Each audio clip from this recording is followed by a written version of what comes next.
একদিন ক্লাস করার সময় উইলিয়াম হেডমাস্টারের কাছে ধরা পড়ে যায়। তার কারণে হেডমাস্টার তাকে স্কুল থেকে আজীবনের জন্য বহিষ্কার করে দেয়।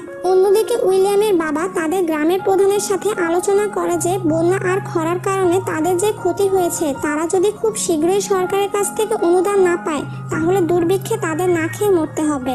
গ্রামের প্রধান পরিস্থিতির অনুধাবন করে সরকার ও দলীয় নেতাদের সাথে একটি সমাবেশে যোগদান করে। সেই সমাবেশে সরকারকে তাদের জন্য অনুদান এবং সুরক্ষার ব্যবস্থা করার আহ্বান জানায়, কিন্তু সরকার ও দলীয় নেতা তার বক্তব্যতে রেগে গিয়ে তাকে বেদরক মারধর করে। এই বছর অতিরিক্ত খরার কারণে জমিতে সামান্য ফসল উৎপাদন হয়, সেটা দিয়ে সারা বছর পার করা তো দূরের কথা, আগামী কয়েক মাসেই চলবে না। উইলিয়ামের বাবা অনেক টেনশনে পড়ে যায়। সে তার ঘরের টিন বিক্রি করে কিছু টাকা ম্যানেজ করে, যাতে করে সেই টাকা দিয়ে খাদ্যশস্য কিনতে পারে। খাদ্যশস্যের পর্যাপ্ত মজুদ না থাকার কারণে সরকার হুট করে খাবারের দাম কয়েক গুণ বাড়িয়ে দেয়। সরকারের এই রকম সিদ্ধান্তে প্রতিবাদ করার জন্য উইলিয়ামের বাবা তার পরিবারের নিষেধ করা সত্ত্বেও বিরোধী দলের সাথে আন্দোলনে যোগ দেওয়ার জন্য রওনা হয়।